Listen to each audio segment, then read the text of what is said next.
Alrighty, this is the special Planning and Land Use Management Committee meeting. I know if this was class, you would have left already. I think you give your professors 15 minutes, right? But I want to thank you for your patience. There are 3 students that need to leave before 11, so you got 10 minutes. We're going to give you 2 minutes anyway, so I think we're going to squeeze you in. But just real quickly, I want to say thank you to Professor Furtick. I admire and acknowledge the fact that he is raising issues that should be much more prominent in the discussion in every public setting. And unfortunately, given the dynamics of politics, the economics, your perspective for me is so significant because you keep raising the issue in a way that allows us to start rethinking how we approach our challenges. So for that, I thank you.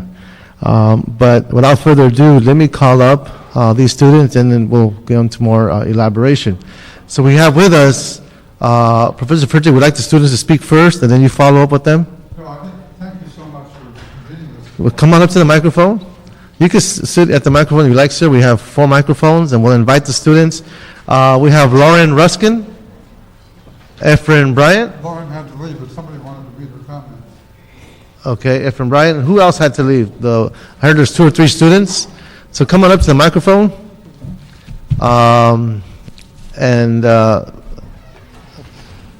Professor Furtick, maybe don't feel... if you'd like to sit with me, that'd be great.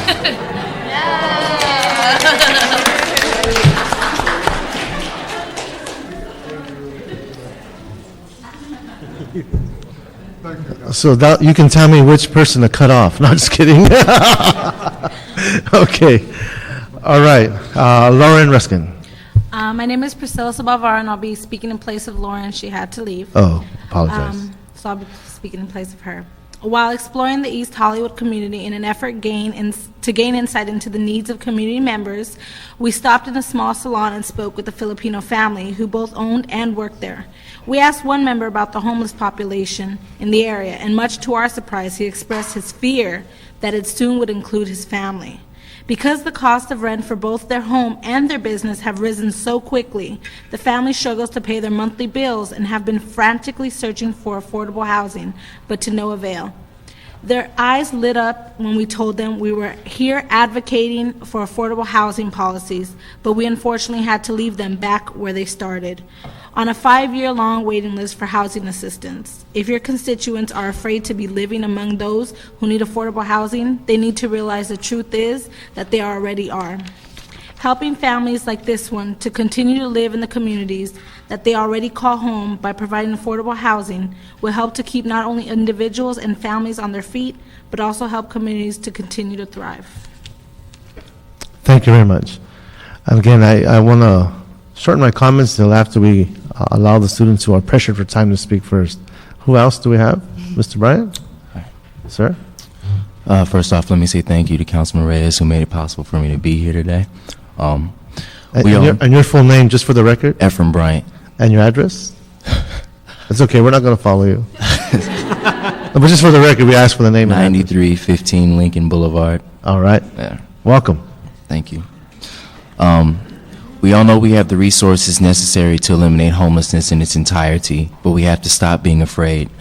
Our fear of one another is what's holding us back from making things better for all of us. Leaders can't be afraid to support a good policy when it comes their way simply because it's not popular. And we as citizens can't be afraid to speak up when something's not right and we have the power to change it. So I say today that we must move away from this fear together by giving a mixed income housing ordinance a chance. As you know, it will require residential developers to provide a percentage of total units at below market prices. Of course, developers are worried about losing money, so to combat this issue, the ordinance suggests an incentive package, things such as fee deferrals, increased density, modified parking. The majority of the units may cost a modicum more for the percentage of below market rate units. Ultimately, it's about finding the common ground. David Paul Rosen and Associates did a pilot study of this ordinance in 2002 to test its effectiveness. I propose a trial run in a small area of LA where researchers can observe this economic effectiveness just like it was done in 2002. In 2002, the results came back positive in terms of the promise of this ordinance. Most of the incentive packages were able to match the potential losses of developers while successfully providing affordable housing for low-income citizens. This documentation is 6 years old, so it's a shame that it was not brought forth earlier. Nevertheless, I'm resubmitting it today. Finally, we must remember that the economic epidemic of homelessness not only affects homeless, but the well-being of all citizens. Ending homelessness reduces crime, promotes job acquisition, and overall health. It's not a charity act. It's one of the most selfish acts we could do because we're all affected, for better or for worse. Thank you. Thank you. Well, you've just been broken into the real life of a public commentary period. So I apologize for that buzzer, but we're trying to keep it to 2 minutes. Right. I appreciate your insight and your contribution. Thank you. Thank you. Next, please. Hi. First of all, I wanted to thank everyone for allowing us to come here and speak. My name is Maureen Ivy Kitcho, and my address is 1415 Alvarado Terrace, LA 90006. I know that street. It's in my district, right? Yeah. Alvarado Terrace, yeah. So the community that we were assigned to look into was the Westchester Playa del Rey community. And so in that community, we had the opportunity to attend the neighborhood council, and we met 2 residents there. In discussing their opinions of mixed income housing, one woman stated how she strongly supports, mixed income housing because she said that she herself has seen homeless individuals off of the 405 freeway that are being picked up. And when she tried to inquire where these individuals were being picked up, she heard that they were being picked up and brought over to the Skid Row area. And so she said that she feels like that is very dangerous, and she's very concerned about their well-being. In addition to that, we had the opportunity to interview a homeless individual. And so this man's name is Scott. He's 37 years old, and he's one of many, many who calls the parking lot of Trader Joe's his home. He grew up in the Midwest in a rural small town where his family struggled to make ends meet, and so he found himself moving over to California in order to find work, not only to support himself but his family in the Midwest.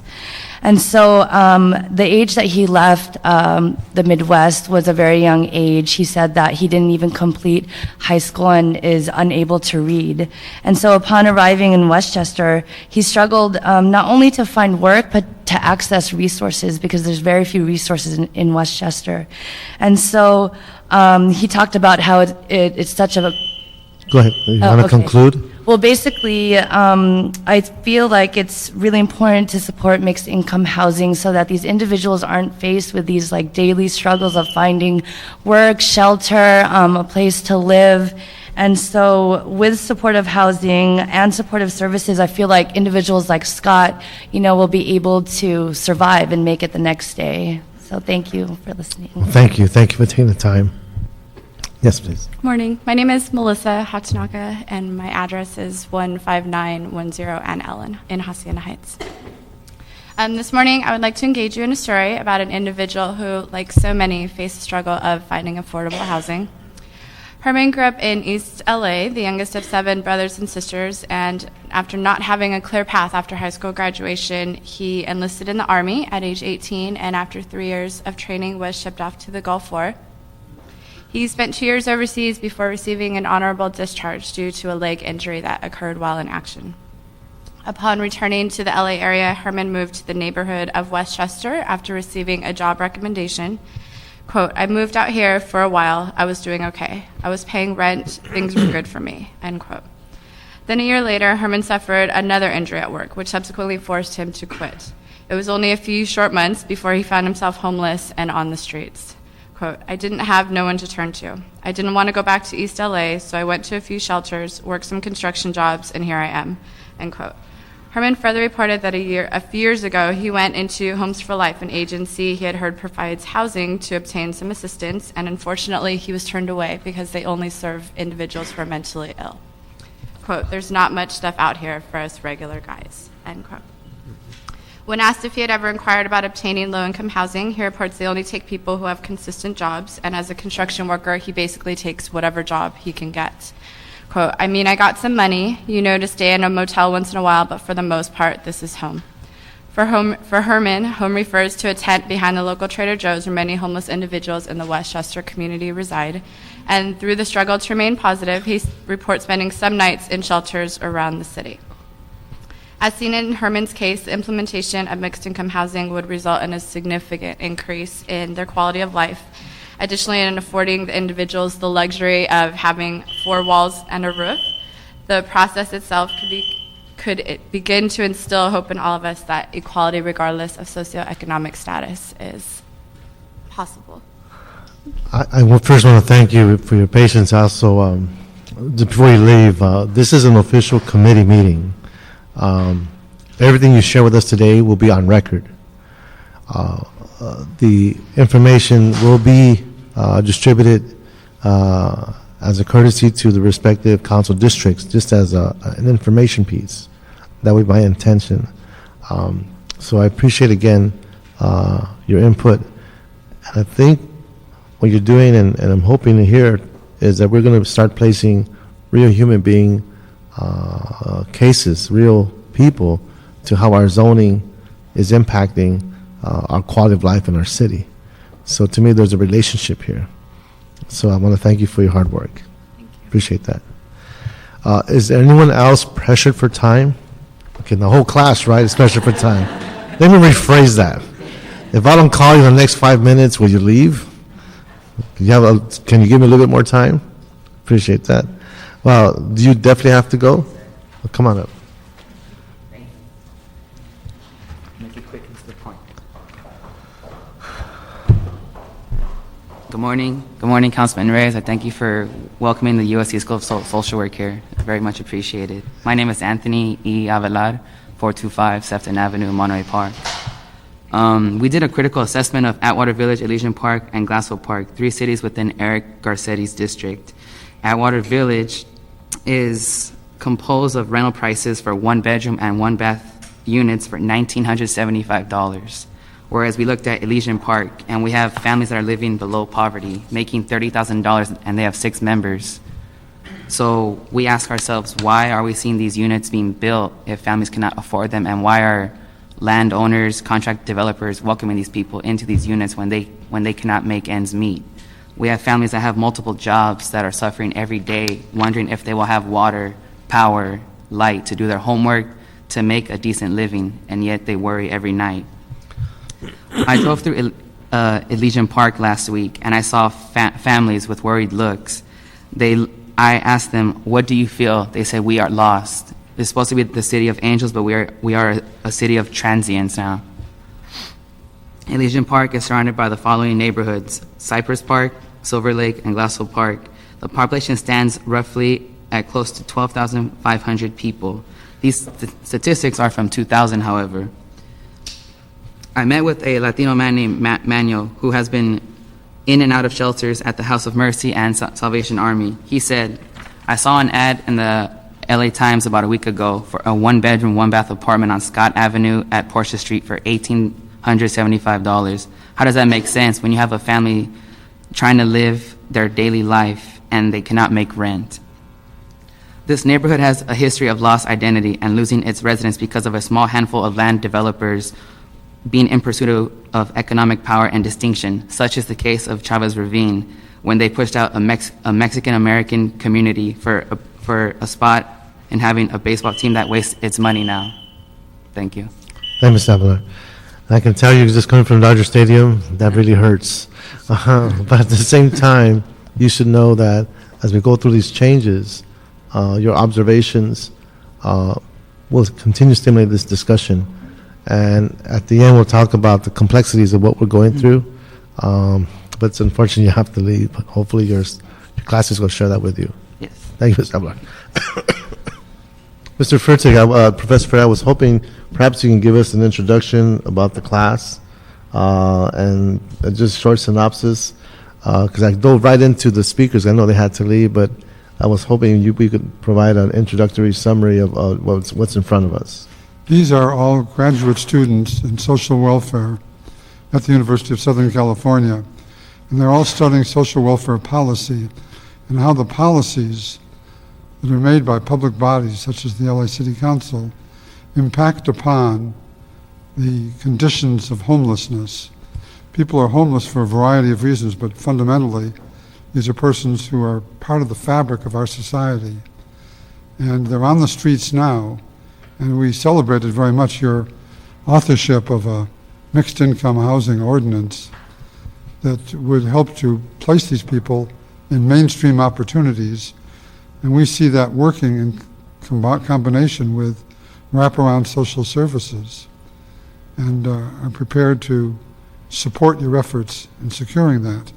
The students have been studying the needs for such an ordinance, and as you've heard so far, I've talked with people who are victims of the existing policies that turn them away from temporary care, temporary shelters, temporary positions in the jails and the hospitals and in the wards that care for people who are ill but do not cure them. And our students are focused on the long-range cure of people who are on the streets and the long-range rehabilitation and integration of these people into the mainstream opportunities of our great city with its wonderful resources. I know you share with me the recognition that this is one of the wealthiest cities and the wealthiest nation on earth. And these are people who can't be ghettoized under bridges or on Skid Row. They need to be part of our daily life. And we want to bring them into that daily life. They're here to tell you their studies and their experiences. Thank you, Professor Furty. With that, I know we have a rude clock. It keeps clicking off at 2 minutes 3 times, so I apologize for that. I don't think we can control that, can we? 3 minutes. No, 2 minutes, but the buzzer can just, why does it go off 2 or 3 times? It goes off twice automatically. Automatically? Okay. So I apologize for that, folks. Okay, let's continue. We have Rima Simon, Rebecca Painus, Peter Garcia, and Priscilla Sobravado. We have 4 microphones and 4 folks. It's a great setup. Ms. Simon? Rima Simon? Here. Yeah, okay. Hi, thank you for having us. My name is Rima Simon. Simon. I live at 12 Sea Colony Drive, Santa Monica, California. I come before you today to speak in favor of the proposed inclusionary zoning ordinance and issues of homelessness in Venice, California. Over the past 10 weeks, I have been conducting research on the issues of affordable housing and homelessness in the Venice community, talking with residents, sitting in on Venice Neighborhood Council and affordable housing meetings. I also live on the border of Venice and Santa Monica and have a special interest in this community. Venice is known for its charming, diverse, creative residents and also, unfortunately, for its large homeless population. In this demographically rich community, the very rich and the very poor have lived side by side. What is clear today is that gentrification has taken over, pushing out the diversity on which Venice was built. Developers say they are unable to absorb the cost of inclusionary zoning and that it is not feasible for them to develop such costly undertaking. Homeowners say they do not want to see their property values diminished by the influx of low-income neighbors. They are in favor of diversity, but not in my neighborhood. 2,700 homeless people live in the streets, parking lots, beaches, and cars of Venice every night. The homeless population is ubiquitous. Something needs to be done about this. Venice needs to provide affordable housing for the diverse population that has been the staple of its community and culture. In the past 10 years, housing costs have escalated dramatically. Fair market rent for a one-bedroom apartment is $1,500 per month, and home sales are at $1 million. Venice must create affordable housing to assist people living paycheck to paycheck who constantly fear the threat of homelessness due to unexpected illness, job loss, and other life-altering events. The Venice residents care about their community, which attracts visitors from all over the world. They care about the diversity, and they care about their homeless. Venice Community Affordable Housing Corp. advocates that all developers provide affordable housing or increase their in-lieu fee. Venice Community Affordable Housing also claims there are parcels of government land which could be used to build affordable housing and shelters, plus services to work with the ever-increasing homeless population. No Venice resident likes watching a homeless person defecating on their front lawn. I propose two things: preserve existing assisting housing and create new developments along the main arteries of Venice, such as Main Street and Lincoln Boulevard, where people can easily access public transportation, making commutes to school and work easy. Thank you, Ms. Simon. One more. One more, create more social service organizations such as OPCC in Santa Monica, which provides wraparound services for the homeless population and help them transition into permanent housing. I created this brochure for them just a few months ago. This has reached 31 new landlords, and they have 31 additional people who have successfully transitioned in Section 8 housing. Fantastic, Thank Ms. you. Simon. Thank you very much. I did want to take a moment. Thank you for that. We have city staff in the audience, and we have council deputies. Not to put you guys on the spot, but would the planning staff that I see here please stand? Great. And I see we have a USC graduate. I assume you're wearing your tie. You have two of them. Great. All right. Can you just give us your name and your title and your position in the department? Okay. Faisal Roble, I'm a city planner and I'm currently managing the community plan updates for South Bay region. Great. Shauna Bonson, City Planning Associate. I'm the community planner for Palms, Mar Vista, Delray, and Venice. Fantastic. Helen Vivas, I'm the city planner for the citywide section. I just worked recently on the new density bonus ordinance that addresses mixed income. It's not the only thing that's going to change the situation, but it's going to add, hopefully improve a little bit the situation. I'm very familiar with the Venice topics, and I'm also listening to that. That's okay. That's all right. Next one. John Tanner, I'm an assistant in community planning. I work in Northeast Metro. Okay. Iris Alcuni, I'm the council liaison for the Department of Planning. Great. Jordan Turner, I'm also in the citywide section, also at this. Great. All right. Please take us. Thank you. I guess no one declared their UCLA affiliation, huh? How about this other staff? Okay. Well, yeah. Let's see. Susan, you guys count. Can introduce yourselves. Planning deputy. Right. And we see another representative, sir. Greg Asher with Councilman Rosenthal's office. And he is the chief planner? Yes. Okay, so you've got some folks here that are listening, so I thank them. And we have Rebecca Valdez from my office. Yes. Councilman Brace's office. Roberto? Roberto Mejia. I'm with the Chief Legislative Analyst Office, and I staff the Plum Committee. And he has a degree in? Urban Planning from MIT. And he went to? UC Berkeley undergrad. All right, Barbara. Barbara Greaves, City Clerk, Legislative Assistant to the Planning Committee, and a former alumni of University of Southern California, graduate in psychology. She had to say it. All right. Okay, folks. Next, we have Rebecca Pinus. My name is Rebecca Pinus. I live at 508 North Alta Drive in Beverly Hills. The city of Los Angeles had over 40,000 homeless persons on any given night. In Skid Row, there's a concentration of approximately 5,000, and in the neighborhood of West LA, that was my specific focus, there's a growing homeless population of approximately 2,800 people. There are two main groups at risk in this neighborhood: those who are chronically homeless and those who are on the brink of homelessness. With higher housing costs, escalating mortgage rates, and a rising cost of living, people who are just getting by are at risk of becoming homeless or spending so much of their income on housing that there is not enough left for other necessities such as food and health care.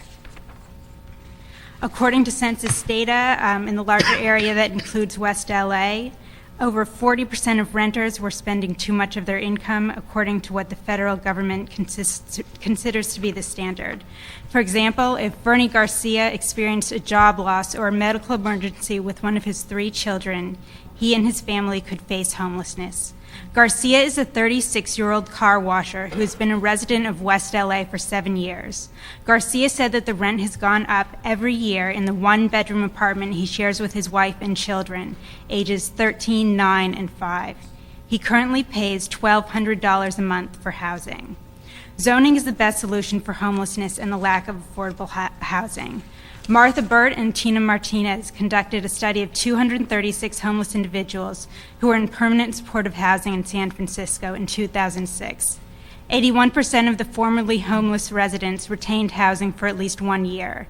Being in this housing also cut the average number of hospital visits per person in half. In Los Angeles, approximately 48% of homeless persons use hospital emergency rooms as their primary source of health care, and over 53% have been to the ER at least once in 12 months.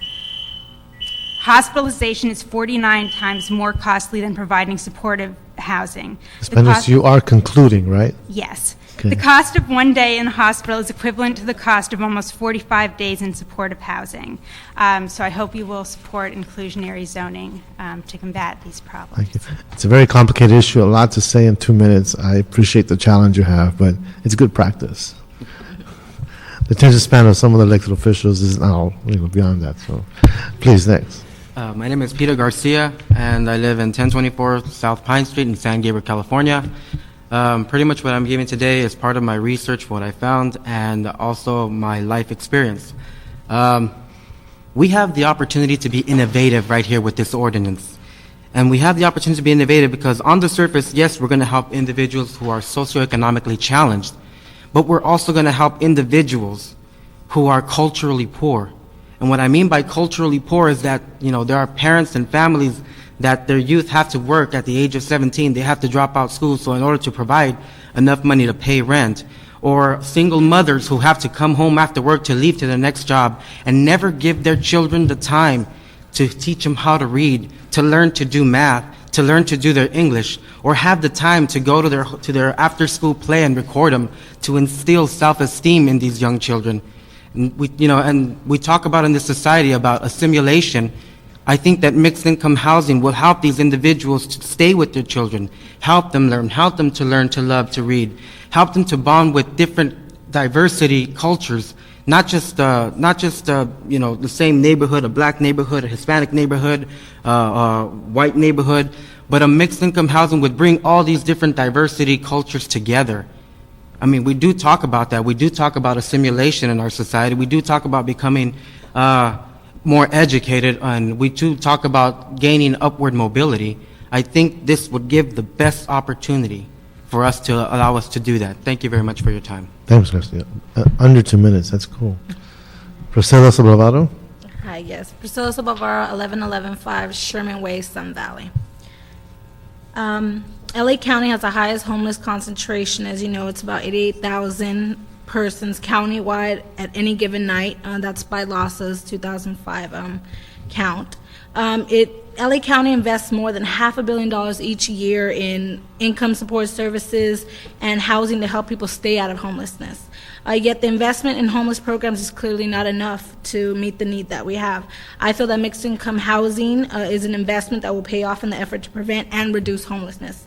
As mentioned earlier, I actually want to talk about a couple economic incentives. One, it costs less to house homeless permanently than it is to provide acute services. Two, for developers, they'll save money if they go with this plan. The cost of providing acute services such as emergency room visits, incarceration, hospitalization is an estimated $40,500 annually per person. With almost 88,000 homeless, the numbers are staggering. These services are sought as a means for shelter and food in most cases for homeless individuals. They know that they can get a mattress to sleep on and a hot meal at these places. These means of shelter are costly, ineffective, and perpetuate homelessness. Mixed income housing is a more effective way to deal with the homeless. As for developers, they may not want to build in areas that include inclusionary zoning. However, there will be additive incentives like density bonuses. They also actually get to, if they donate land for very low-income units, they get more bonuses. Expedited processing on their permits, which is a big deal for them. Parking and fee deferrals. There's only the two reasons that I mentioned are only but a few advantages to actually mixed-income housing. In closing, I just wanted to say that the lack of affordable housing is the #1 reason for homelessness in all of California and most places. It's a necessity to work on both prevention of homelessness and homelessness itself. Mixed-income housing, I believe, does both. Thank you very much. Thank you again.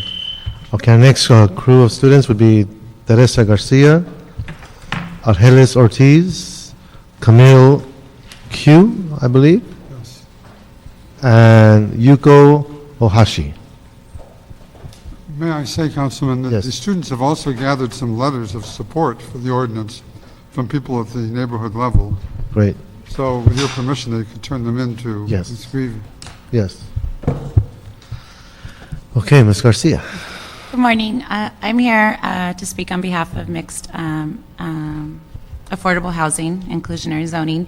I'm here speaking in two respects. I researched the Palms neighborhood and have attended Planning and Land Use Committee meeting there.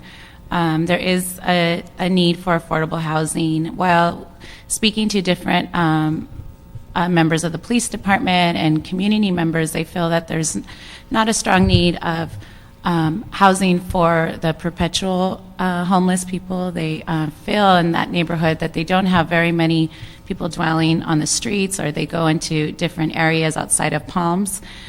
But there is a need just for affordable housing for the working individual. And that's here on my second point. I'm here to speak to as I'm a teacher currently in Lincoln Heights, and for the past 7 years I've commuted to Lincoln Heights, MacArthur Park, and Westlake District to come and teach in these neighborhoods where they need, young, energetic teachers, but I myself have not been able to afford to buy a home in that neighborhood. So my commute, I come 35 to 40 minutes a day to come work in these neighborhoods, and I compare what I pay in rent. I live in Montebello, and I compare my rent in Montebello compared to currently right now, my students are coming from Koreatown and Lincoln Heights area.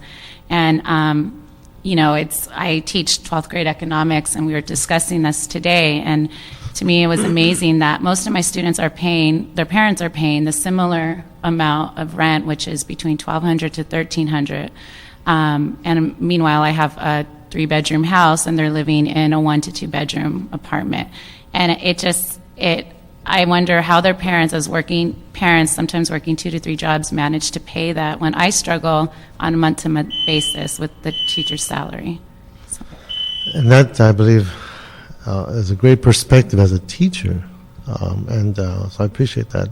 And it lends itself to, I believe, the discussion of how do we start looking at the notion of middle income and upper middle income groups, such as our police department and our fire department, nurses, aides, teachers. So I appreciate your perspective. Thank you.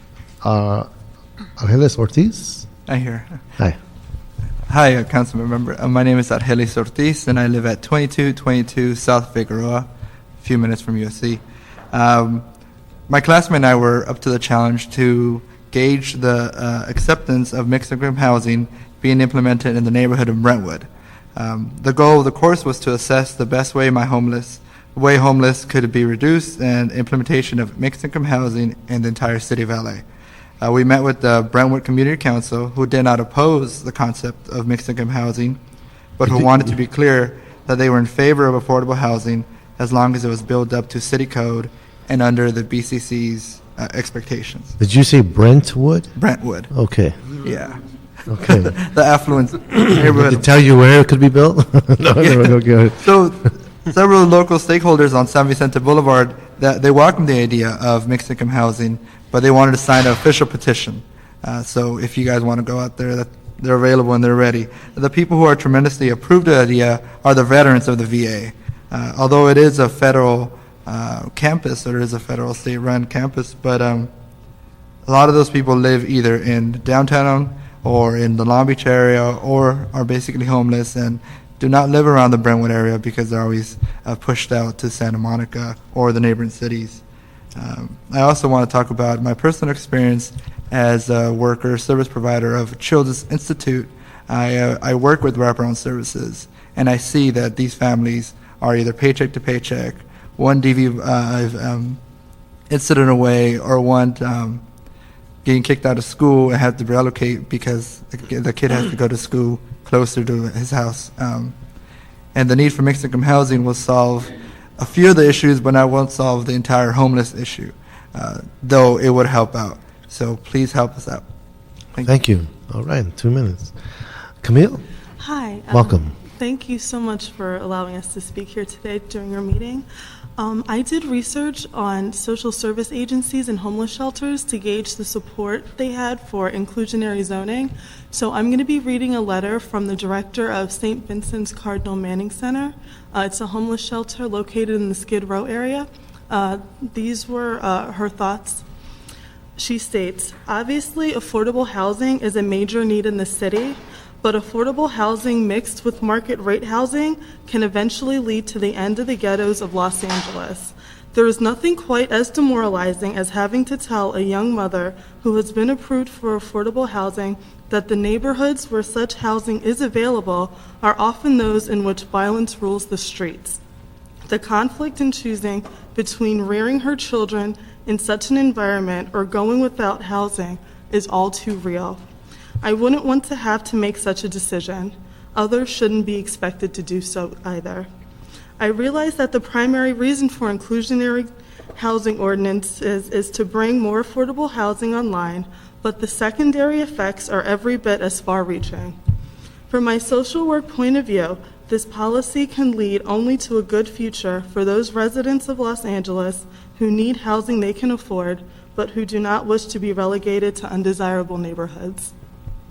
So that was her letter of support for the inclusionary zoning ordinance. Great. And your experience, you work with this organization? Yes, I work at that field placement, so I'm in contact with the homeless population, and I see how this ordinance could help, help them regain stability into their lives. Thank you, Camille. Thank you. Please. Good morning. My name is Yuko Ohashi. I live 3630 Sepulveda Boulevard. Welcome. And our group researched Koreatown. If you like, you can move the microphone closer to you so we could hear you. Okay. Our group researched Koreatown. We visited HopeNet. It's an organization that provides the homeless and low-income family with food once or twice at local churches. I talked to Executive Director Douglas Ferraro, and he believes that high rent and low wage are the main problem of the people who use the HopeNet service. Many of the people have a job or two jobs and work many hours, but since their wages are so low, after they pay their rent, there is hardly any money left. By making affordable housing available to many of Koreatown residents, the ordinance will help the organization like HopeNet tremendously. There is never enough food to provide, but there will be after many people stop using the program. His organization will be able to help more people who are the most vulnerable, like mentally ill homeless people on the street of Koreatown. Thank you very much. Thank you. Thank you for your contribution. Okay, our next group of students, thank you so much. We have with us Imanda Di Jardinata. I hope I didn't mispronounce your name. So Kong Kim. Erica. Erica, give me your last name. And Tanisha Antoine. Wait, I'll hold off on that one because that looks like a tag team. And then we have Monica Hernandez. We'll call you with the next group.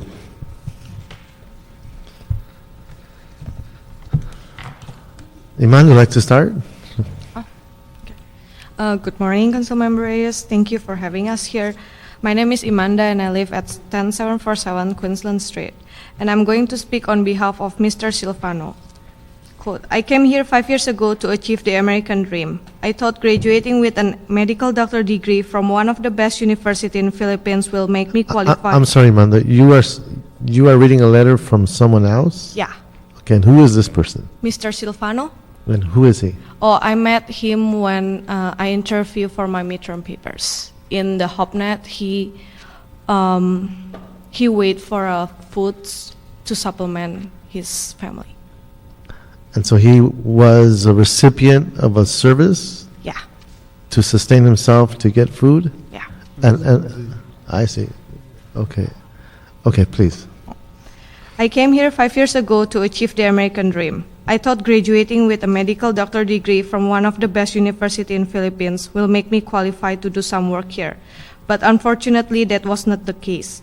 The different qualifications and procedures to obtain permit to practice shattered my dream. And now I work as a cashier at one of the grocery stores in Koreatown. My wife and I work more than 40 hours a week to support our 2 sons. It takes 2 people working more than full-time to make a combined income of $1,500 before tax. We pay $750 for 1-bedroom apartment, and our 2 sons live and study at the living room. Mr. Silvano might not be the only person in Los Angeles who uses half of his income to pay for rent. Mixed income housing will give this family an opportunity to enter the mainstream and have a better quality of life, and also a chance for his family to be accredited to the community. Thank you. So what's startling here is that you have an individual trained as a doctor from the Philippines who's now working as a cashier. He came here because he got a green card, like a diversity lottery green card. Right. Okay, and so it's another perspective of who is suffering through these changes. Yes. Thank you. Thank you. So, Kang Kim? Hi. Hello, my name is Soyoung. I assigned Koreatown area. This morning, I want to share some of my experiences during my research. During my research, I could meet many Asian seniors who come to one church every week to get supplemental food.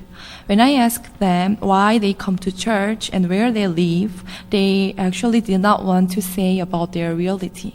Because Asian has cultural backgrounds such as shame and embarrassment of getting help from others. Although they feel shameful why they come to church every week, because they cannot purchase enough food with their limited income. One Filipino man lived in small 1-bedroom apartment with 6 people. Their monthly income is $2,000 a month for 6 family members, and they are spending approximately 37% of their income for rent. So the rest of their income is not enough to basic living. The other senior person was waiting for a chance to enter lower price senior apartment. He told me he and his wife applied to senior apartment a few years ago, but still they are waiting. The number of senior apartment is so small that the elderly people have to wait. As a result, they do not have enough money to support their basic food because of expensive rent rate before they enter the cheap senior apartment. So affordable housing is needed for senior population. They are staying at risk of homelessness. Without affordable housing, such senior people cannot maintain their life. Finally, they are going to be homelessness. Thank you. Thank you very much. Okay, Erica? Yes, my name is Erica Lim, and I live at 123 South Figueroa Street. And I researched the community of Brentwood, which is an affluent community, but surprisingly, nobody there was opposed to affordable housing that I interviewed. We went to the Brentwood Community Council meeting, we interviewed residents, we interviewed business owners, and they were all either indifferent or in support of affordable housing for the neighborhood. Did anyone volunteer a location? No. Did anyone talk about, did they say, I support affordable housing over there? No, they said, I asked them, within your community, would affordable housing be okay? In their community? Within their community, and they said yes, as long as it meets their community building zoning codes. So, Whoa. But how Brentwood is affected by this is because the VA is right next door, and I interviewed over 20 veterans and employees at the VA, all of whom complain about the need for affordable housing. A lot of these veterans are coming there for services every day, but they're commuting on 2-hour bus rides from South LA, from South Central, from Watts, and they're living in these poverty-stricken areas because they can't afford to pay rent at Brentwood. One veteran lives behind in a motel or hotel behind the VA. He says the rent's over $900. He has no kitchen, he has a communal bathroom, but he has to stay next to the VA because he has a heart condition that could create an emergency at any time. So a lot of these veterans would like to live nearby in the community of Brentwood so that they could be within 10 minutes of the VA and receive services there. Also, the employees working at the VA complain that they're coming from 2-hour commutes away to work there. One employee lives in Pacoma and takes a 2-hour bus ride to get to work. So with wraparound services from the VA New Directions and the veterans living in Brentwood, I think it would greatly impact their possible healing when it comes to mental illness, substance abuse, addiction, and get them into permanent housing. Thank you. Monica Hernandez. Hi, good morning. Thank you for having us here. I live on 4040 Adair Street, right around here, a couple of minutes away. I researched the Mar Vista area. While I was researching, I was able to interview Elisa Aradian. She is the resource center coordinator for the Marina Del Rey Mar Vista WorkSource Center. She says she works with homeless individuals, individuals who are low income and have recently lost their jobs. She sees that within the community there are people, service people who work at car washes, who work at restaurants, who are the janitors, and they commute long distances. They live in South LA. They live in areas like that, and they commute long distances, and they're spending money and time, and they're not they're not at home they're not at home dedicating time to their children. And this is something that she feels is greatly impacting the community, because she also within the WorkSource Center, there's also the Youth Advocacy Program, who works with the LAPD. And so while I was there, I interviewed Elizabeth Sanchez, and she says that she sees youth who come home who leave school and do not have any supervision. When she wants to meet with the families, the parents are unable to schedule appointments with her because they have to work their 2 jobs in order to support their family and to pay the high rent. Another person I interviewed during my research was Gloria Hernandez. She works for the domestic violence program for the Venice Family Clinic. She states that it's very difficult for her to find homes for these women who are leaving their abusers. Shelters are overcrowded. Women cannot work and also pay for child care for their children. So she believes that a lot of the women want to stay in the West Side. They really don't want to go to other areas because they're afraid. They believe that they're dangerous areas and they want to remain in the West Side. But unfortunately, due to the fact that they don't have financial support, they have to result and go to shelters. And in conclusion, I really believe that inclusionary zoning would address a lot of the issues in our community. Thank you. Thank you very much. Okay, we have the tag team, Tanisha Antoine and Monique Paramo, and then we'll have Vanessa Rodriguez. A USC graduate? Okay. Okay, come on up.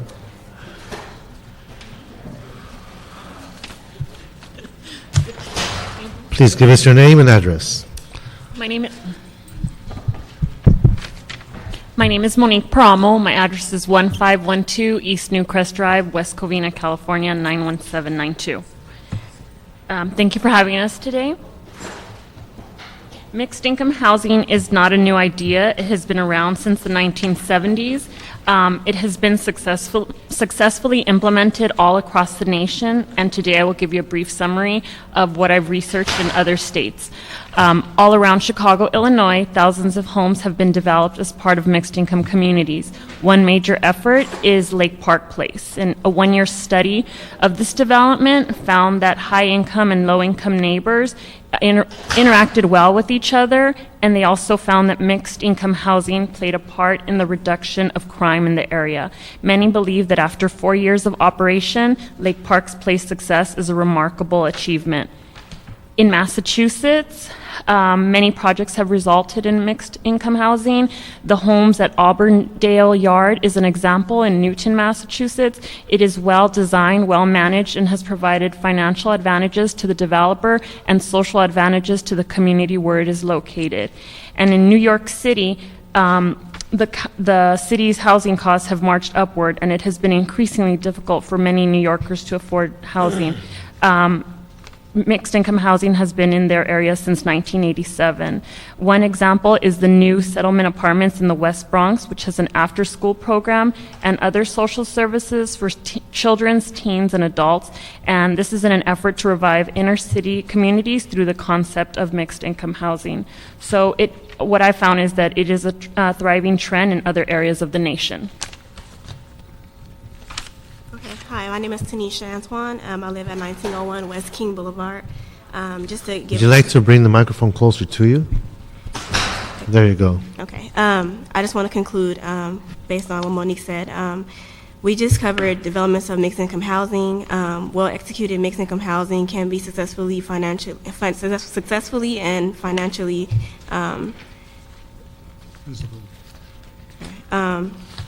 It can open new markets and development opportunities. It can also address concerns of economics and social isolation. Success requires a commitment to communication and cooperation, housing, finance, and management. All over the nation, the old idea is becoming conventional wisdom as private and public affordable housing providers create mixed income, multi-family housing. In turn, this will alter behavior patterns of some low-income residents. Non-working tenants will find their way into the workplace, crime rate will decrease, and low-income households will benefit from better schools, access to jobs, and safety of themselves and their children. And in conclusion, just thank you for inviting us and for your time. Well, thank you. In your analysis, in your research, were you able to obtain any documentation as to how the performer, how the business side of those policies work? Did you happen to get that far? Well, I know that I researched an area in San Francisco, and they said that inclusionary housing created not only value for both the master developer, but also for the broader community. I'm not sure if that's what you're asking about, but that's what I found. Okay. The other students left, but they were making observations that the parents, because of the need to have 2 or 3 jobs, that they could not spend more time with their kids. In your research, as you were going through this process, do you think there is a nexus, or can it be proven that the lack of parental presence equates to the influx or the increase of gang membership or gang influence in neighborhoods? I mean, I'm just curious, in your research, could that type of a nexus be established? I think there is a concentration in our school, family and children, that would be very happy to provide you with some studies in that line. That would be something to speak to, because the city's investing all this money on gang intervention and the issue of gangs, and sometimes the answer is very, very basic, very root-based. Great. Happy to get them to you. Fantastic. Vanessa Rodriguez, graduate of USC. I am. Please introduce yourself, your title, and who you're with. Sure. Good morning, Vanessa Rodriguez, Los Angeles Chamber of Commerce, and the Chamber shares your concern about the affordable housing crisis in our city. And on a personal note, seeing all of your passion here this morning really makes me proud to be part of that Trojan tradition. So thank you, and thank you to your professor for addressing this within the school. I have a few handouts. I'll reference the report, but maybe I can send some back with you, and Professor, I'll send one back to your classroom as well. Then planning, I can get you one shortly after. The report that I'm passing around and sharing is actually a report recently released from New York University in conjunction with the Center for Housing Policy. And it's a study on the impacts of city-implemented inclusionary zoning policies. You will find that the study takes a closer look at the impact inclusionary zoning policies have on housing prices and production in the San Francisco and suburban Boston regions.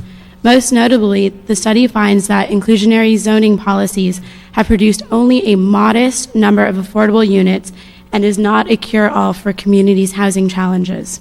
The study recommends that flexible program design, particularly offering density bonuses, is key to maximizing affordable housing production. The Chamber couldn't agree more. Councilmember, under your leadership, we were able, with the city and the Chamber, we were able to pass the SB 1818 local implementing ordinance, and the ordinance did just this. It provided or called for developers to build affordable units, but provides much needed incentives to help alleviate additional costs. Before implementing any new cumbersome inclusionary zoning policy, I ask that we give this new policy a chance. So again, thank you for your commitment. Know that the Chamber shares your commitment in affordable housing, and thank you for the time here. Thank you. Thank you, Ms. Rodriguez.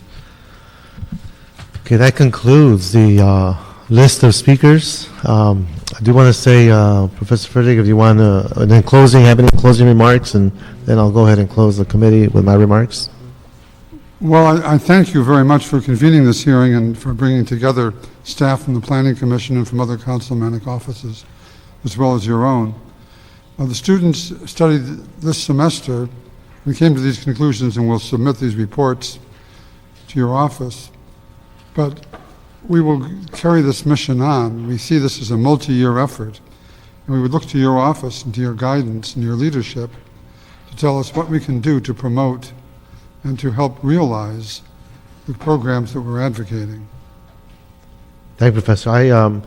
It is a complicated issue. A lot of the variables that impact how a policy develops has to do with the political environment, the issue of timing, the ability to bring forward a sense of commitment from the stakeholders, from the city, which, excuse me, talking to the planners that are working these community plans is not an easy task, because there are so many different perspectives in each neighborhood. So we will not give up.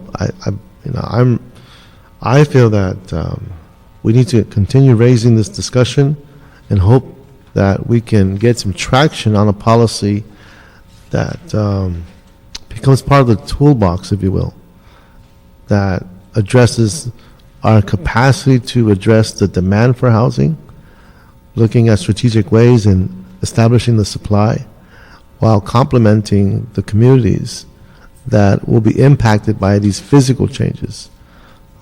The transit issue is very critical in how people respond to housing. Our ability to move the infrastructure in a direction that creates a balance is just significant.